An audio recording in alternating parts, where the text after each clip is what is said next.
Trans basically is short for transgender, and transgender means anyone who doesn't entirely identify with the gender they were assigned at birth. Trans women are basically people who are assigned male at birth and identify as women and express themselves as women, and they are women. A trans male is the opposite. It's somebody who was assigned female at birth and has transitioned into being male. So non-binary is where you don't identify as either male or female. It's where you identify as either being fluid or neither. Pronouns are important because it's our way of identifying with the world. It's the way the world shows that they respect who your identity is and that they are aware of it. If possible, ask somebody their preferred pronouns. They, them would work really well if you're not sure. Gender identity is about how you identify as a person inside, and that's quite different to gender expression, which is how you portray yourself to the rest of the world. I was born and everyone saw my physical traits and they said, okay, it's a boy. And I can understand that. Of course they would jump to that conclusion. It's statistically probable that I would have been a boy. It turns out I wasn't. I can't explain why my genetics were the way they were. I just know how I've always felt. Not all trans people have surgery, but that doesn't make them any more or less of a trans person than somebody who has taken steps to have surgery. And there are many reasons why people may opt not to have any surgeries. That might be because they don't feel they need it. It might be because they're scared of operations or maybe considered too old or have health issues that preclude them from it. Transitioning in the workplace shouldn't be a big deal. It's really not a complex process at all. We just need to make sure that when somebody's going through the transition, which could take anything from 2 years to 5 years plus, that they feel included and supported at work. So that's going to be a range of different things, talking about how we refer to them, what facilities they use, making sure that the team that they work in have some trans awareness. But ultimately, it's important to remember that under the Equality Act 2010, all organisations have a responsibility to make sure trans people are included at work and don't face discrimination. I've been nervous that I wouldn't get certain jobs. I thought maybe I would be judged by my appearance. One of the reasons I haven't always brought it up is because I feel that my gender is just one small part of myself. People generally understood that actually what was important was doing the job. Me as a person wasn't in myself changing, I was just being who I always have been. The misconceptions that people still took on board were that Friday would be perceived or would be one gender and on Monday it would come back as a new gender. I could define my transition as happening over a 2 to 3 year period, but it's such a transitional, gradual event. When Isla arrived with us, it was a total change of what we were expecting. We're worried in a workplace not to upset anyone and say the wrong thing. From, I think, day one, it was a breath of fresh air, really. If you know somebody is transgender because they've told you or you've heard about it, it's really important that you're careful about not outing them to anybody else. There are a couple of laws that pertain to this. The Gender Recognition Act 2004, it's actually a criminal offence in a professional capacity to tell somebody that somebody else is transgender. And also the Equality Act 2010 ensures that we don't harass, discriminate or victimise somebody because they are trans. Some people transition and just want to live their life as quietly as anybody else in the gender that they know themselves to be. So by outing somebody, you could put a serious risk to their mental health, physical health, and it might lead to something really, really serious. There's definitely been times when I've been outed, against my will. I know I'm very out and proud and happy to talk about being trans, but it's still wrong to do that. The power of that should be in the individual, never by those around them. As colleagues, we should be really mindful about showing respect to trans people.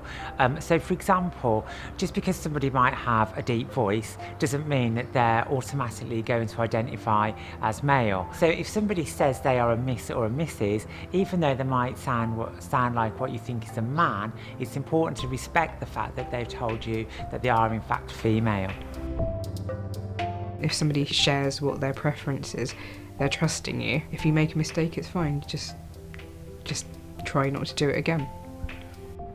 Even though you might not have anybody at work who's openly transgender, it's really important to remember that you don't know that they might be in the closet about being trans, or they might have somebody in their family or one of their friends that is trans. You might be having what you think is an innocuous chat around the water cooler about a trans celebrity that you've seen in the press, and you might say something that we consider offensive but don't realise you've said it. So it's really important to understand about trans terminology, about trans people's feelings, just as you would with somebody from a BAME background or from a disabled background. You don't know who's around or who you're affecting. My brother would go to work, for example, and people didn't know that he had a transgender sister, and he would suffer the same comments or jokes in general society and suffer the same for them. When you raise a conversation about being trans, that certainly in the workplace, the toilet conversation always comes up. You can pre-plan for all of this. It shouldn't be beholden on the trans individual to make that happen. It can happen before you have someone trans working for you, so that you're already prepared. Gender-neutral facilities are really easy to implement. There has to be a line in the sand drawn at some particular point in a transition where we allow somebody to use the facilities for the gender they identify with, and that should be done in agreement with line manager and the person themselves.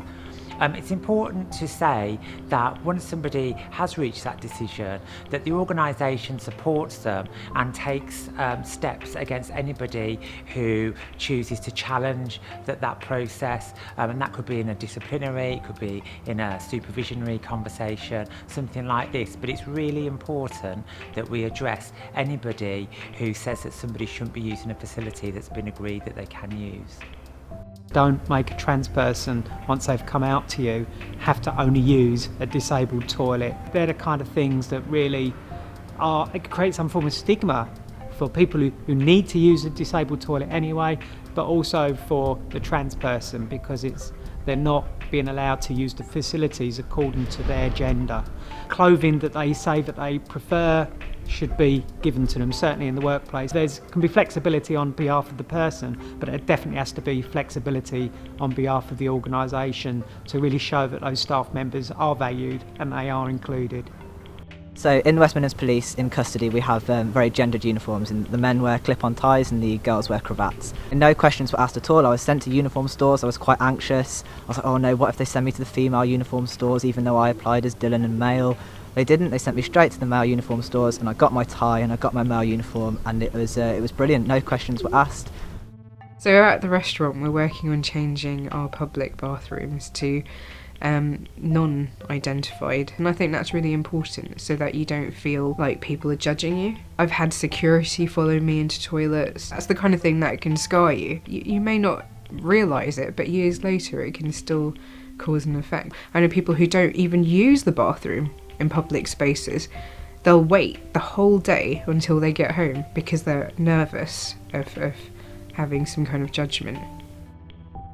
If you're a woman, you're entitled to use the women's loos, and if you're a man, you're entitled to use the men's loos. Doesn't matter how far along in your transition you are. We're going to look back and think that gendered toilets were a ridiculous idea. Since Brexit, it's fair to say that we've seen an increase in hate crimes across a lot of minority communities. We want to make sure that LGBT people feel safe in reporting those crimes to the police and can actually see that things are getting done when they do report. Hate crime can take many forms, and even things like being shouted at, being spat at. We'd encourage trans people to report these because although they might seem like it's not a big deal and there are more important crimes to solve, it builds up a pattern of intelligence should something more serious happen. Don't have any preconceived ideas of what a person might be like, might not be like. Just, it's a person. I'm sure there'd be lots of questions that you'd have. Ask those questions. That person would be only too pleased to tell you as much as they're comfortable with about themselves, about the journey they've had to get to where they are at the moment.